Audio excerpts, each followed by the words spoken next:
Hello everyone, I am Luna, the host of LapStory channel.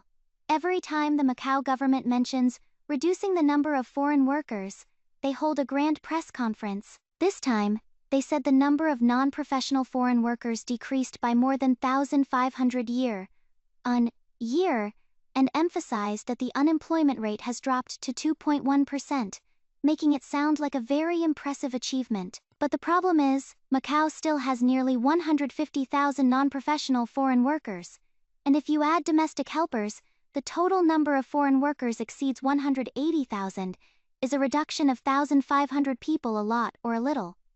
For many residents, this number seems more like a show.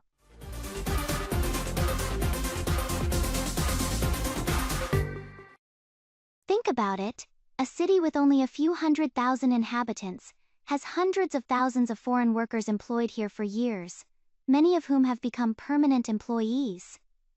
What about the locals? Especially recent college graduates. Where have they gone? The government always likes to say that young people are unwilling to do entry-level jobs, calling it a job mismatch, and telling everyone to get a job first, then choose a career. It sounds reasonable, but the reality is that many local graduates are already being hired by foreign workers for positions that should belong to local graduates, such as clerical, administrative, marketing, design, and IT roles. Companies are used to hiring foreign workers because they are cheap, obedient, and hardworking. As a result, local young people are encouraged to develop in Hengqin as soon as they graduate. The most absurd thing is that, instead of trying to protect the local job market, the government keeps sending young people abroad with subsidies. Today it's the Greater Bay Area Plan, tomorrow it's an internship in Hengqin, and the day after it's some youth entrepreneurship subsidy. Ultimately, it boils down to this: there are no jobs for you in Macau, so get out. Many residents feel that local university graduates are being treated like pioneers, lured to work in Hengqin with subsidies, where wages are uncertain and job security is unstable. Meanwhile, local Macau jobs continue to be occupied by foreign workers. The government has consistently emphasized that foreign workers are merely supplementing human resources. However, the problem is that this supplementation has continued for over 2 decades, and the number has only increased, transforming from temporary to long-term dependence. Many businesses aren't lacking staff, they simply don't want to hire locals. Hiring locals is costly.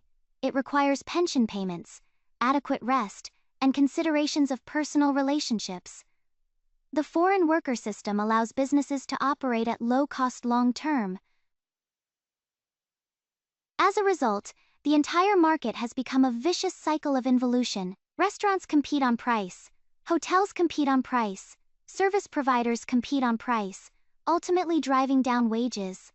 Locals aren't unwilling to work, they simply can't afford to support themselves, especially with Macau's high rents and cost of living.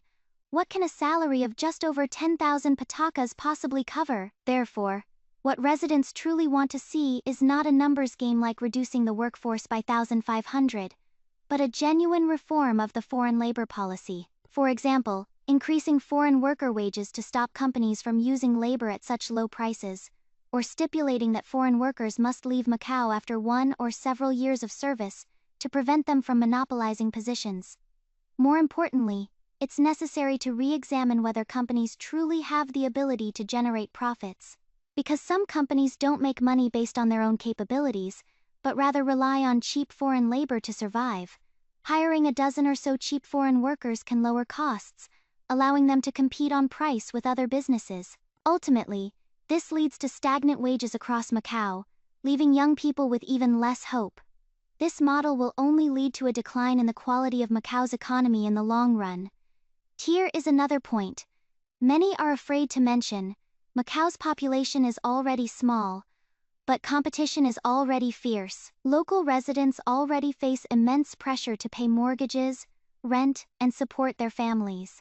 Adding a large number of foreign workers remaining in the market long-term will intensify competition, whether in entry, level, or clerical positions. If locals graduate from university only to find it difficult to find stable employment, what's the point of education? The government has consistently emphasized prioritizing local hires. But residents' biggest question is, why, after so many years, is the number of foreign workers still so high? Why do businesses always claim they can't find enough people? Is it truly a lack of workers, or are the wages so low that no one wants to do them?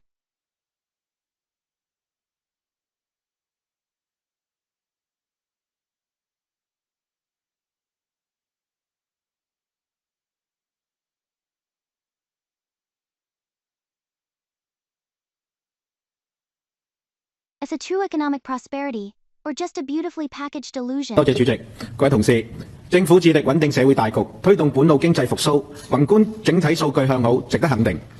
但係無可否認，基層市民實際嘅生活感受並冇同步嘅受惠，就業憂慮繼續存在，日常生活開支不斷咁樣加重，真實嘅民生狀況同官方統計嘅數據有好明顯嘅差距。2025年澳門嘅失業率，統計局公佈係1.9%，屬於極低水平嘅失業，幾乎接近充分就業。但係澳門管理專業協會調查嘅顯示2025年澳門居民嘅待業率就高達8%，講明就有唔少數量嘅勞動力喺度積極咁樣揾緊工作，但係未有結果嘅狀況。本澳居民全職就業比例就僅接近60%嘅啫，即係有40%人係兼職或者未有工作。官方同民間嘅統計數據兩者差距非常之懸殊，原因係乜嘢唔清楚。但係我哋知道澳門唔係冇公開，而係冇人工合理、待遇穩定、前景有望嘅好工作。核心嘅根源就係外勞太多，產業結構單一，令本地人就業選擇嚴重不足。而家澳門全力推進呢個科技園、輕軌、橫琴國際大學城嘅重大投資同埋產業嘅工程。我哋建議所有政府牽頭、澳門出資興建嘅重大基建同埋產業項目一定要落實澳門人就業優先，招聘、培訓、晉升全部優先本地人，確保經濟發展嘅紅利優先留俾澳門人，唔可以出現項目越做越大，本地人就業受惠卻越來越少嘅情況。同時市民生活負擔越來越重，大家都知道本地嘅油價長期加得快減得慢，國際油價一升就即刻加價，油價回落就拖住唔減，直接推高咗交通、飲食、物流各項嘅成本，所有壓力最終都係由澳門市民去承擔嘅，削弱咗消費嘅意願，拖慢咗內需嘅復甦。至於政府推出嘅社區消費大獎賞手續非常之繁複，獎金又俾外勞咁樣分薄，中獎率係極低嘅，惠民力度唔足，無論係中小商戶定係基層嘅家庭，實質係幫助唔多。經濟要復甦，最緊要就係穩就業、穩收入、安民心。我哋提出以下建議：一、加快新嘅產業落地，所有重大嘅項目落實本地人優先就業同培訓；二、強化油價監管，建立透明定價機制，杜絕加得快減得慢；三、優化消費惠民措施，取消抽獎模式，改為直接派發；四、大力發展夜經濟，大旺市面氣氛，提振內需。失業率 1.9% 只係表面嘅數據，8% 嘅待業率先至係真實嘅民生。澳門依家問題唔係冇工做，而係冇好嘅工作做，居民收入追唔上物價嘅升幅。我哋懇請政府聆聽基層嘅心聲，面對真實嘅民情，落實惠民同本地人就業優先政策，讓經濟發展嘅成果真正惠及每一位澳門嘅居民。多謝。